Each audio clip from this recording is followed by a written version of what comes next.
IQ Z10X ফোনটা recently বাংলাদেশে unofficial launch হলো।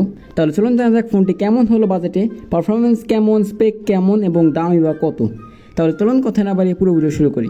ফার্স্টে যে কথা বলি ফোনটির ডিজাইনে, তাহলে হ্যাঁ, ফোনটির ডিজাইন সকলের কাছে মোটামুটি ভালো লেগে যাবে এবং ডিজাইনটা মোটামুটি ভালো লাগার মতোই বলা যায়। তাই ফোনটির ডিজাইন নিয়ে বেশি কিছু বলার নেই। ফোনটির ডিজাইন এক কথায় অসাধারণই বলা যায়।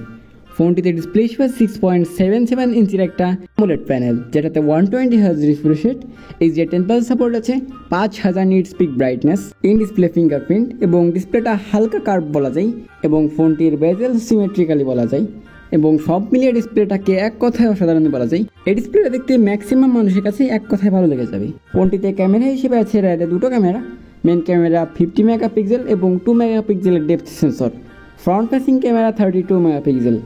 হ্যাঁ, ক্যামেরার ছবির কোয়ালিটি অনেক ভালো বলা যায়।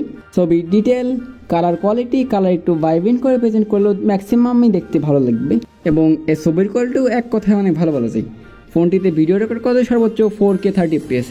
ফোনটিতে প্রসেসর হিসেবে আছে Qualcomm Snapdragon 7S Gen 3, যেটা কিন্তু অ্যারাউন্ড 31K বাজেটে মোটামুটি ভালোই বলা যায় এবং এই প্রসেসরটা এখানে মোটামুটি ভালোই পারফর্ম করতে দেখা গেছে।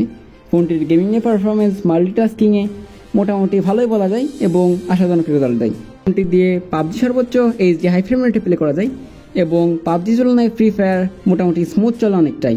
তবে ফোনটাকে বেশি গরম হতে দেখা যায়নি এবং পারফরমেন্সে ড্রপ করতে দেখা যায়নি। সব মিলে গেমিংয়ে ফোনটির পারফরমেন্স এক কথায় অনেক ভালো বলা যায়। ফোনটিতে ব্যাটারি হিসেবে আছে 7300 mAh ব্যাটারি এবং 90 ওয়াটের চার্জার, যেখানে আমরা 5000 রেগুলার পেয়ে থাকি সেখানে এখানে 2300 mAh ব্যাটারি বেশি। সুতরাং আপনি লং টাইম ব্যাটারি ব্যাকআপ পাবেন, এইটি অনেক ভালো বিষয় এবং চার্জার হিসেবে আছে 90 ওয়াটের চার্জার। সুতরাং এই ব্যাটারি চার্জারের কম্বোকে এই বাজেটে কিলার বলা যাচ্ছে। সো আমাদের এই ছিল পুরো ভিডিও। ফোনটির display section, battery section, performance section সব কিছুই ভালো এবং ফোনটার দাম 31,000 টাকা বাংলাদেশে এখন আনঅফিসিয়াল হবে এবং ফোনটি মোটামুটি কেনার মতো বলা যায়। ফোনটির দাম আর একটু কমবে। এই ছিল পুরো ভিডিও। লাইক করে চ্যানেলটা সাবস্ক্রাইব করে দেবেন। ধন্যবাদ পুরো ভিডিও দেখার জন্য।